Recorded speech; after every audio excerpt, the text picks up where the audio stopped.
Bonjour Cédric, ça va bien? Salut Patrick, merci, ça va bien toi? Oui. Donc Cédric, tu as été dans la cohorte, la C21 en 2019 à l'EEB. Puis j'ai appris que tu as gagné le prix de la plus belle transformation. Donc félicitations. Puis on va parler peut-être un peu de ça aujourd'hui avec qu'est-ce que tu as vécu aussi avec ton entreprise dans les dernières années. Cédric, quand je t'ai rencontré, tu étais au début de la création de ton entreprise. Tu venais juste de la créer, donc, et puis Ouais. était à ses débuts. Peux-tu me parler un peu de Secure Exchange, puis qu'est-ce que Secure Exchange fait?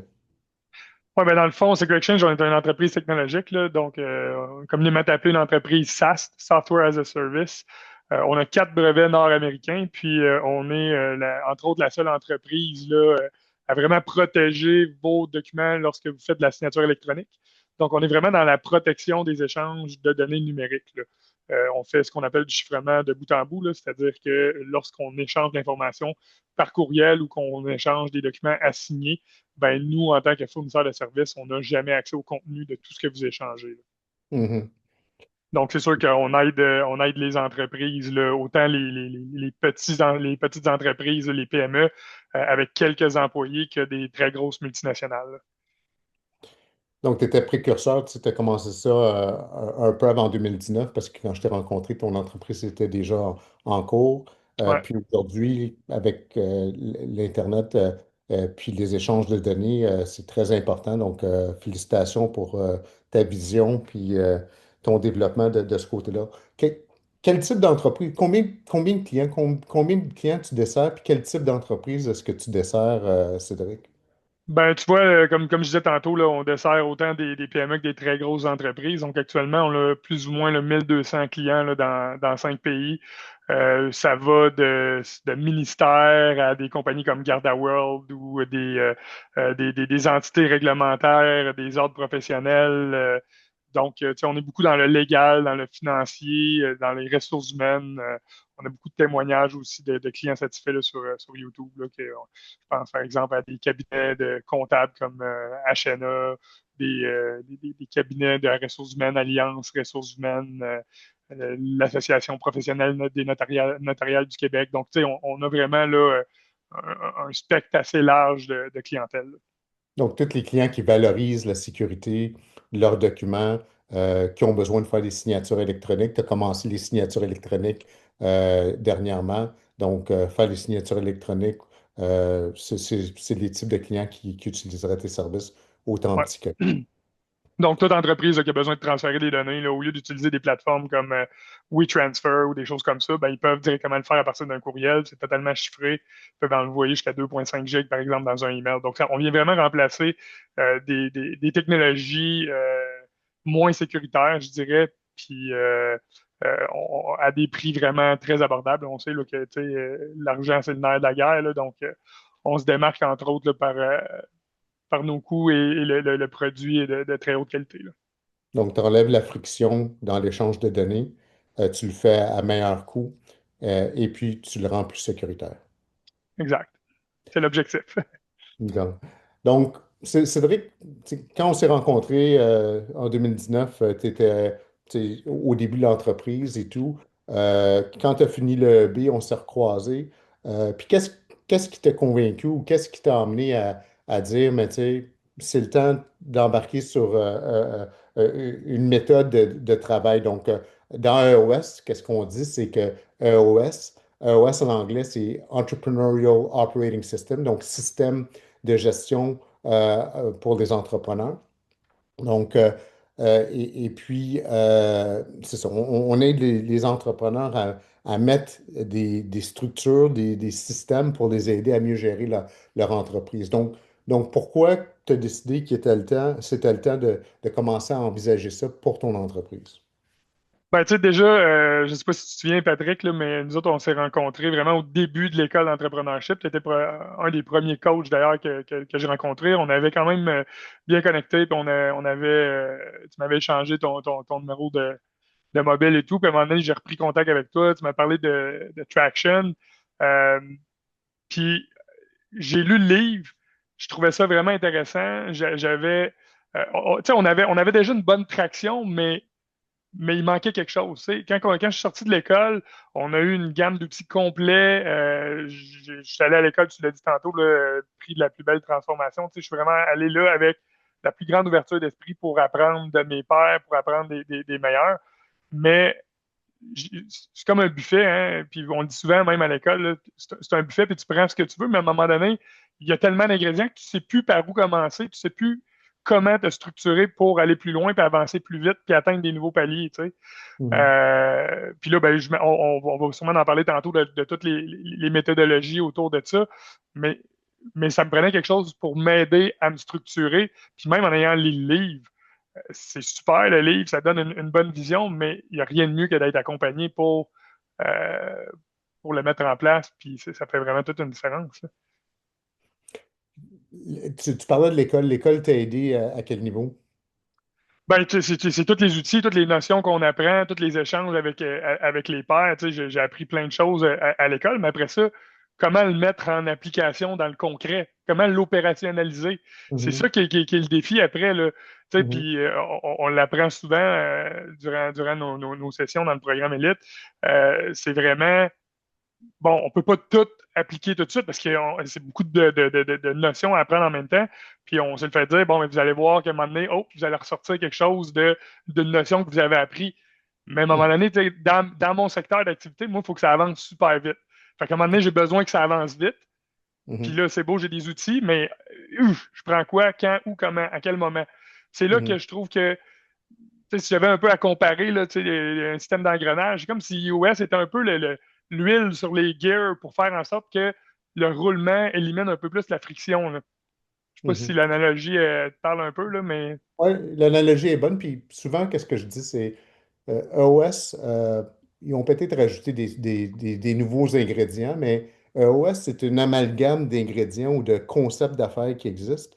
Moi, quand j'étais exécutif dans d'autres entreprises ou même quand j'avais mes propres entreprises, quand je lisais un livre, je trouvais des concepts, des idées super brillantes, mais après, j'essayais de l'implanter. Un peu comme tu dis, j'essaie de l'implanter, mais le timing n'était pas bon, il manquait peut-être quelque chose avant.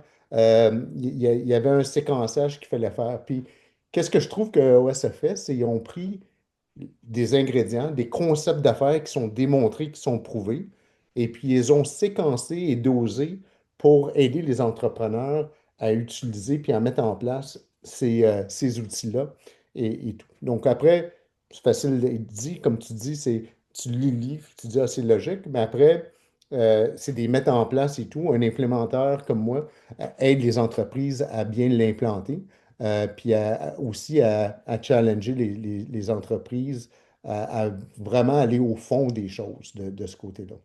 ouais, Euh, puis tu sais, comme tu dis, ils n'ont rien réinventé, là, soyons clairs là-dessus, mais c'est structuré, c'est organisé pour te permettre de focusser justement aux bonnes places, tu sais. Puis une des ouais, choses que j'ai envie de dire, c'est le focus. On ouais. en parle souvent dans le programme Elite, le focus, avec laser focus, focus, focus. Oui, mais ça veut dire quoi dans le concret, ça, être focus, là? Tu sais, puis comment tu le mets en application d'être focus? On est dérangé par tellement d'affaires aujourd'hui. Puis c'est là que je trouve que iOS vient vraiment mettre une structure semaine après semaine, trimestre après trimestre, année après année.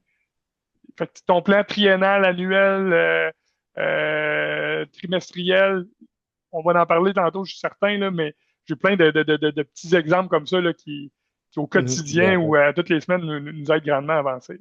Mais parlons-en. Donc, Cédric, tu sais, quand tu regardes, donc on s'est rencontrés, tu as lu le livre, on a décidé de travailler ensemble. Euh, Quels sont les bénéfices que tu as ressortis de OS? Ben, tu sais, c'est niaiseux, là, les comités de direction avant. Je vais commencer avec ça très haut niveau, là. C'est quoi habituellement un comité de direction? C'est ça, c'est les gens qui opèrent la business qui se rencontrent. Puis là, bon, ben, ils vont parler de sujets divers, on va prendre des notes. Qu'est-ce qu'on fait généralement? On ferme le cartable, on ferme le livre, on ferme le fichier, puis on se reparle au prochain comité de direction. On l'ouvre, puis là, bon, puis qui a fait quoi, puis ça a avancé comment? Mhm, Je généralise peut-être, puis c'est peut-être pas tout le monde qui va se sentir concerné par ça, mais généralement, c'est comme ça. En tout cas, c'est comme ça que nous autres, on le faisait, tu sais. Mais là, avec iOS, Ben, tu as ce qu'on appelle les level 10. Donc, le level 10, c'est un meeting à toutes les semaines, un meeting d'une heure et demie, un meeting de 90 minutes, un meeting de niveau 10, où est-ce que là, tu adresses les enjeux, puis pendant 1 heure dans ce meeting-là, tu règles des problèmes. Tu n'es pas en train de parler de la pluie et du beau temps, tu règles des problèmes. Puis le but, c'est pas de régler tous les problèmes. On commence par le plus important, puis s'il faut qu'on passe 1 heure dessus, on va passer sur 1 heure dessus, puis la semaine prochaine, ce problème-là, il ne sera plus à régler. Fait qu'on Mhm. règle les problèmes semaine après semaine, jusqu'à trimestre après trimestre, année après année, dans le but d'atteindre nos objectifs annuels. Fait que, combien de fois ça arrive qu'on traîne des petits problèmes, des petits issues qu'on appelle, puis qu'on les règle jamais parce qu'on n'a juste pas le temps de les régler, sont importants, mais pas trop, puis à un moment donné, ils s'empilent, puis tu finis que tu les as pas réglés, puis là, ben, ça te pète d'en face. Mais iOS te permet justement d'être focus, puis d'être structuré. Ça devient une habitude. Tu sais, cette rigueur-là, cette structure-là se transforme rapidement en habitude. Puis là, tu as besoin de ta shot de level 10 le lundi. Si tu ne l'as pas, tu as l'impression qu'il te manque de quoi, là. Donc, c'est ça. Puis je le dis souvent à mes clients, la rigueur qu'ils sont prêts à accepter, puis je vais les pousser au niveau de la limite de la rigueur qu'ils sont prêts à accepter, va déterminer le succès qu'ils vont avoir. Puis, tu sais, de ton côté, j'ai eu quand même du bon succès. Puis on va Pas pire. l'adresser après. Donc, quoi d'autre dans le Level 10 qui était différent, qui t'a aidé, puis quel impact que ça a eu sur tes opérations? Ben, tu sais, juste, on parle souvent de partager la vision, la mission avec les employés. Tu sais, que bon, évidemment, on a tous les concepts de right person in the right seat, puis tout ça. Bon, c'est un autre volet, mais parce que je veux pas trop parler pour ceux qui ont pas fait l'école, Mhm, mais parce qu'il y a des choses que j'ai pas le droit de dire, bien sûr. Mais il y a des, on apprend des notions justement à avoir une vision claire, puis à partager cette vision-là en équipe. mhm, Dans la théorie, là, ça fait plein de sens. Mais dans la pratique, là, tu le fais comment? Puis, tu mhm, sais, puis dans iOS, ben, c'est semaine après semaine, trimestre après trimestre, on les revoit. On revoit nos missions, vision, valeur, on revoit nos core focus, on revoit est-ce que notre marché cible est toujours le bon. Tu sais, on revoit toutes ces notions-là, pas pendant des heures. On fait juste les réviser. On s'assure qu'on est toujours bien aligné. Est-ce que le marché a changé? Est-ce qu'il y a des choses qui ont. Est-ce qu'il y a des choses qu'on doit s'ajuster? Est-ce qu'il y a des nouvelles issues qu'on n'avait pas vues? Fait que ça fait vraiment en sorte que tout le monde est au même diapason, puis on s'en va tous dans la même direction. On rame tous vers le même objectif. Puis ça, ben, ça peut pas faire autrement que d'avoir des succès, là. Tu sais, trimestre après trimestre, je le dis souvent, là, mais c'est ça le concept, là. Mais, mhm. puis j'en parle, puis ça sonne tellement simple, mais le mettre en application, c'est un autre concept, là. Non, c'est ça. Tu as raison que à la base, tout semble simple et logique, mais on est des humains, puis on complique les choses, puis changer d'habitude, c'est difficile. Puis EOS met un cadre pour vraiment aider les entrepreneurs à mettre en place les bonnes habitudes, puis à aligner la vision, à avoir une vision commune, l'aligner, puis s'assurer que elle est bien communiquée. Il y a après tout l'aspect des valeurs, puis j'aime qu'est-ce que tu as fait, tu pourras en parler au niveau des valeurs, mais tu sais, faire vivre les valeurs. Donc, c'est bien beau d'avoir des valeurs, les mettre sur un mur, puis que ça soit rien que des mots, mais tu sais, le monde ne les voit plus après un bout de temps. Toi, tu travailles dans un monde virtuel, donc c'est sûr qu'ils ne voient pas du tout, là, tout dépendant des murs, que je pense pas que les mondes les mettent sur leur mur à la maison. Donc, comment est-ce qu'on fait vivre la valeur? Puis les valeurs sont importantes pour des bonnes personnes aux bonnes places, mais aussi on embauche puis on remercie selon les valeurs. Puis le monde, c'est ça qui fait croître l'entreprise. Donc, peux-tu parler un peu là, de qu'est-ce que vous avez fait au niveau des valeurs de votre côté? Ben, nous autres, c'est sûr que, tu sais, au niveau des les valeurs, c'est qu'on les revise régulièrement. On les revise à toutes les trimestres. On en a trois, nous autres, des valeurs, là. Fait que, on n'en a pas 50. Puis, je peux les dire, là, les babines suivent les bottines. Tu sais, on fait ce qu'on dit, on dit ce qu'on fait. Puis, on les revise à toutes les fois. Puis, à toutes les fois qu'on engage un nouvel employé, es-tu aligné avec ces valeurs-là? Est-ce que tu vas agir avec intégrité, avec honneur, avec honnêteté? Tu sais, on est en cybersécurité, là, pas se permettre d'avoir, permets-moi l'expression, des pommes pourrites dans le panier, là. Donc, on veut vraiment être aligné avec ça. Puis, on a une valeur aussi qui est le Tony Stark Iron Man. Ça, c'est mon petit côté super-héros. Fait que l'idée, c'est. Je voulais pas avoir des noms de valeurs qu'on met sur un mur, comme tu dis. Fait que Tony Stark Iron Man, ça me parlait beaucoup parce que je veux que les gens sortent leur super-héros à eux autres. Je veux qu'ils amènent ça à un autre niveau. Puis on a fait tout un concept autour du Ironman, là, où est-ce qu'à tous les trimestres, il y a un Ironman dans les employés qui est élu par ses pairs. Puis là, lui, il a des avantages. Puis après 4 Ironman, il finit par gagner une semaine de salaire en bonus. Mais on les revise à toutes les semaines, puis ben, pas à tous les trimestres, je devrais dire, avec le comité de direction, puis on s'assure que tout le monde vit ces valeurs-là. C'est super important. Là. Puis quand tu dis on les revise, vous ne changez pas vos valeurs, tu fais que le rappeler puis identifier qui a le mieux représenté dans le trimestre chacune des valeurs. Exact. Il y a un sondage à tous les trimestres qui est fait par les employés. Moi, j'ai pas le droit de voter. Mhm. Fait que j'aurais le droit de trancher, mettons, s'il y aurait égalité, là, mais c'est jamais arrivé encore. Puis ça vient d'eux autres. Puis c'est ça qui est le fun parce que c'est pas moi qui dis ah oui, toi, c'est toi qui as bien performé. Non, c'est les gens dans l'équipe, ça vient des employés, puis c'est eux qui vont voter en fonction des valeurs. Fait qu'il y a vraiment un questionnaire qui a vraiment vécu la valeur de pas d'excuses, les babines suivent les bottines. Tu sais. Ça a l'air niaiseux, c'est une phrase, mais c'est ça. Tu sais, si nous autres, on s'engage envers un client à faire quelque chose, ben, le client s'attend à ce qu'on le fasse, mais c'est la même affaire avec nos collègues et tout. Là. Donc, puis tu sais, on parle beaucoup des US, puis peut-être, je sais pas si tu avais l'intention de me poser cette question-là, mais la plateforme aussi avec laquelle on travaille, je pense que c'est super important parce que d'essayer d'implanter iOS avec une feuille de papier, là, c'est tout un défi. Mais Mhm. d'avoir une plateforme vraiment structurée, t'es guidé dans la plateforme puis tout ça pour travailler avec l'outil, là, wow, c'est un charme puis je serais pas capable de me passer de cette plateforme-là. Fais juste un petit cue comme ça, là. Je veux Ouais, pas je de, comprends. ouais, Mais tu sais, un peu comme tu disais tantôt, pour moi, un OS, quand on rentre puis on fait le plan stratégique, puis j'ai été dans des grandes entreprises, donc j'étais habitué de faire des très gros plans qui prenaient des mois, puis c'était vraiment léché, bien beau. On le présentait au board, le board l'approuvait, puis souvent on prenait le plan stratégique puis on le mettait dans la filière. J'exagère, mais à peine. Mais tu sais, on ne vivait pas le plan.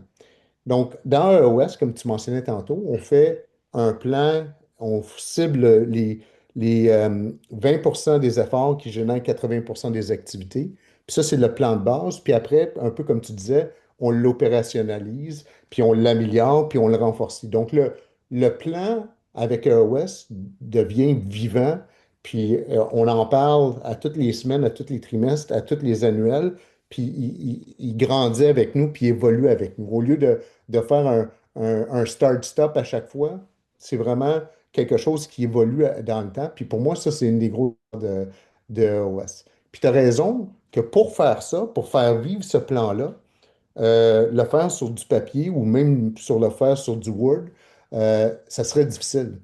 ouais. Puis l'opérationnalisation de ce plan-là, avec les différentes plateformes qui existent, qui sont partenaires avec EOS, c'est pas nécessairement un outil EOS, mais c'est un outil qui exploite l'utilisation d'EOS, aide d'une façon importante. Puis on va en parler quand on va faire le workshop. On va introduire cette plateforme-là à tous les personnes qui vont y être. Mais je suis d'accord avec toi, là, cet outil-là, une fois que tu l'as vécu, ça touche vraiment la notion de Business Operating System, là.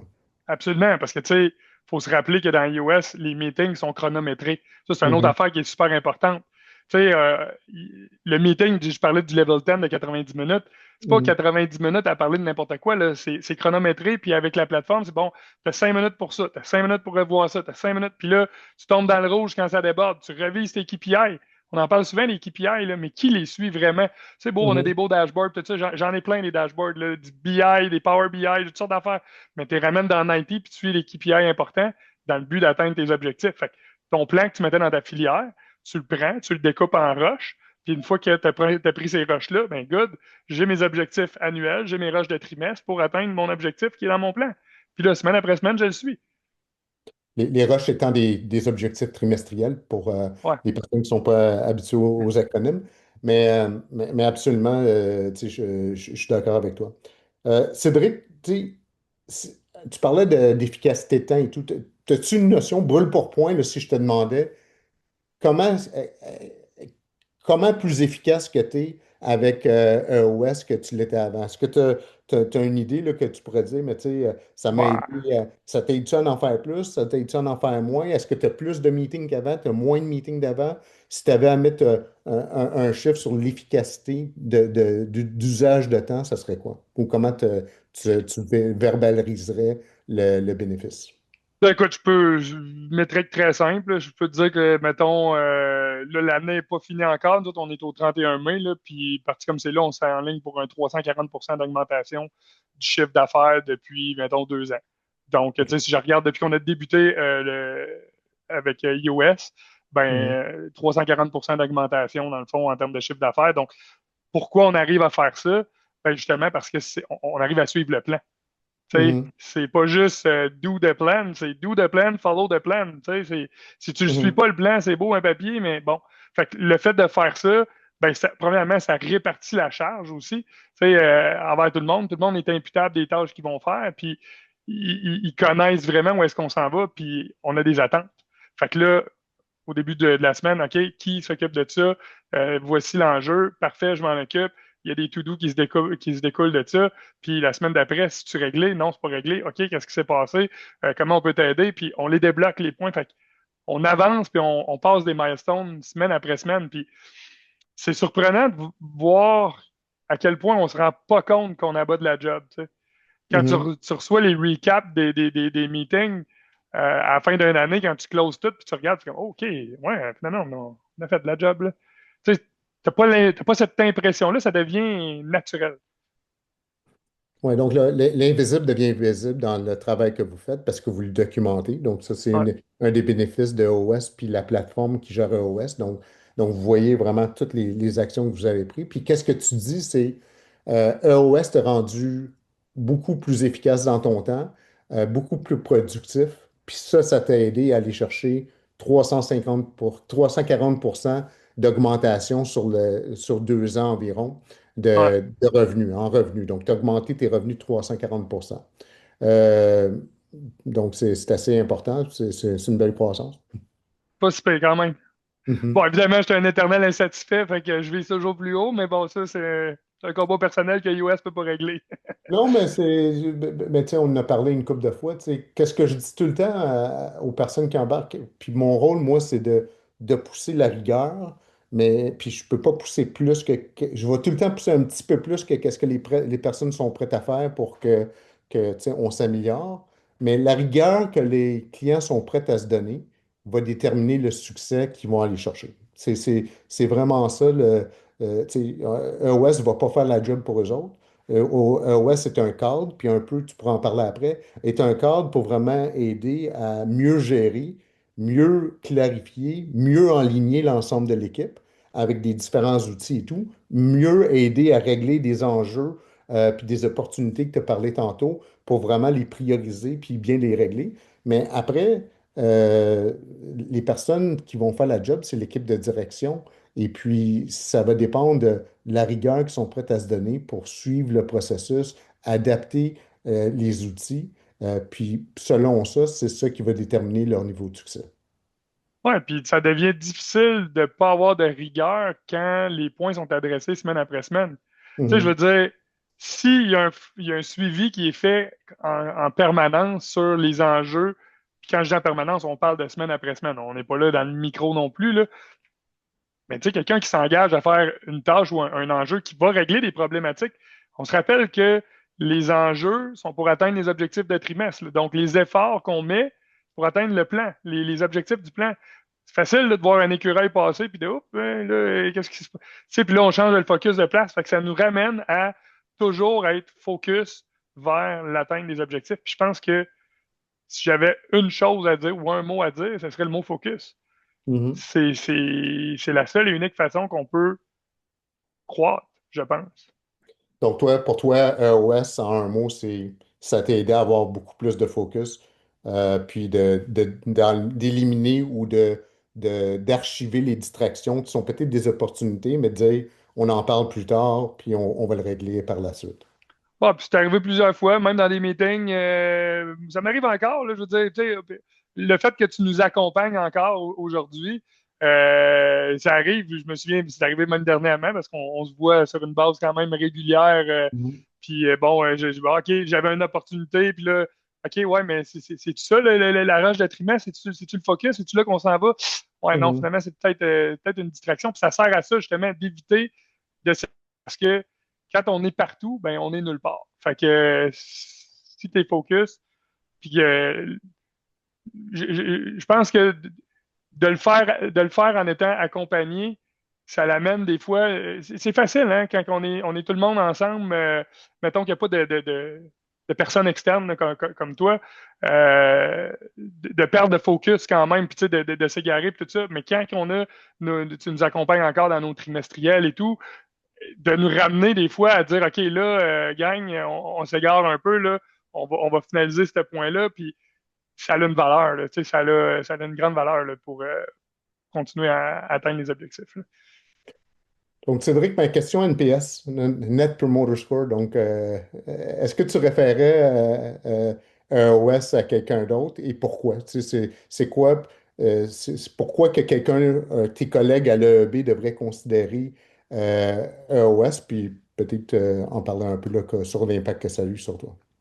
Ben, je pourrais pas dire que j'en parlerai pas, parce que j'en parle déjà. Tu me poses cette question-là, puis mes collègues de cohorte qui me connaissent, ils doivent me trouver fatigant. Mais pourquoi? Oui, je le recommanderais assurément.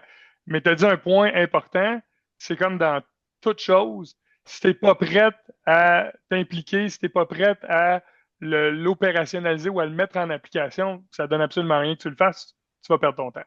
Mais Mhm. si tu veux avoir du changement, si tu veux vivre du concret puis être en mesure d'exécuter ton plan, ben absolument, je le recommande. C'est la raison pour laquelle je le recommande. C'est créer des plans, j'en ai fait des tonnes des plans que j'ai jamais suivis. Mais depuis qu'on a mis en place iOS, ben, quand on fait un plan de match, ben, je te dirais que 99% du temps, on l'atteint. On a un score peut-être de, si ma mémoire est bonne, là, 78 peut-être là, d'atteindre de nos objectifs. Là. Tu sais, on ne peut pas atteindre le 100%. Là. Mhm. C'est pas réaliste. Sinon, les Mais objectifs seraient trop faciles. ouais, c'est ça, exact. On s'en met des difficiles. On va se le faire rappeler s'ils sont trop faciles. Cédric, c'est quoi la différence entre EEB et EOS? Donc, Hmm. Ben, l'EEB, ça travaille l'entrepreneur. Donc, l'EEB a travaillé sur moi. Puis, tu sais, je suis pas un broyard dans la vie, j'ai pas peur de le dire, là, mais j'ai jamais pleuré autant que j'ai pleuré durant toutes mes 2 années de l'EEB. Ça m'a réellement transformé à l'intérieur. Puis, mais on apprend tellement de choses là-bas qu'on sort de là et on est comme, OK, what's next? T'sais? Puis comment je fais pour mettre tout ça en application?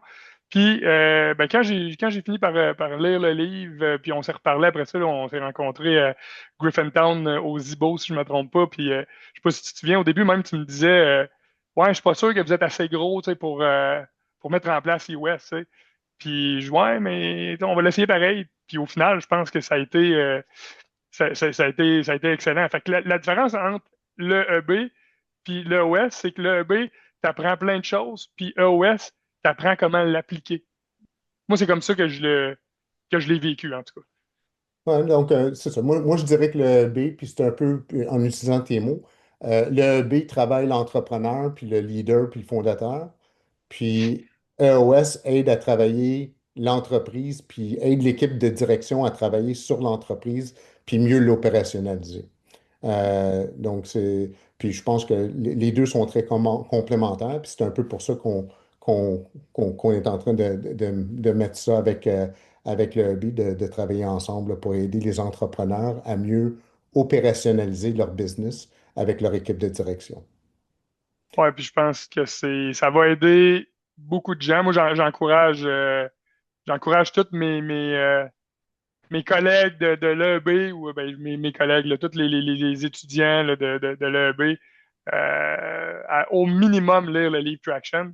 Puis vous allez voir que ça coule sous le sens. Puis après ça, ben, peut-être une petite session d'accompagnement juste pour voir le mettre en place, comprendre les notions de base. Puis euh, peut-être qu'il y en a qui sont plus autodidactes que moi, mais je suis quand même pas pire côté autodidacte, là. Sauf que se faire accompagner, je te le dis, ça fait une bonne différence. OK, mais je te remercie beaucoup, Cédric, de ta contribution, puis de ton temps, puis ton partage. Tu es très impliqué dans le EB, là. Je sais que tu t'aides aux différentes cohortes. Donc, pour moi, le EB, tu sais, j'ai fait le défi Pierre Lavoie pendant plusieurs années, puis je le dis souvent, là, mais ça m'a fait découvrir le Québec comme je ne l'aurais jamais découvert, le faire en vélo, 1000 km à chaque année dans des différentes régions, ça a été fantastique. Mais le EB, c'était un peu la même chose. À chaque fois, je vais à l'EB souvent pour faire des différents 24 heures. Et puis, pour moi, l'EB, c'est de découvrir des différentes entreprises, des différents entrepreneurs de différentes régions, de différents secteurs d'industrie. Pour moi, c'est fantastique. C'est un privilège de pouvoir travailler avec le EB et des entrepreneurs de ce côté-là. Donc, je te remercie énormément. Le workshop qu'on lance, c'est le 20-21 avril 2026. Et puis, déjà, il y a plusieurs personnes qui se sont inscrites. Donc, on a déjà un bon niveau de participation après peu de temps de communication, mais on espère avoir une cohorte pleine. Puis, j'espère que ça va pouvoir aider les entrepreneurs comme ça t'a aidé de ton côté, Cédric. Merci beaucoup. Puis, Un on se revoit. plaisir. À bientôt. Merci. Bye bye.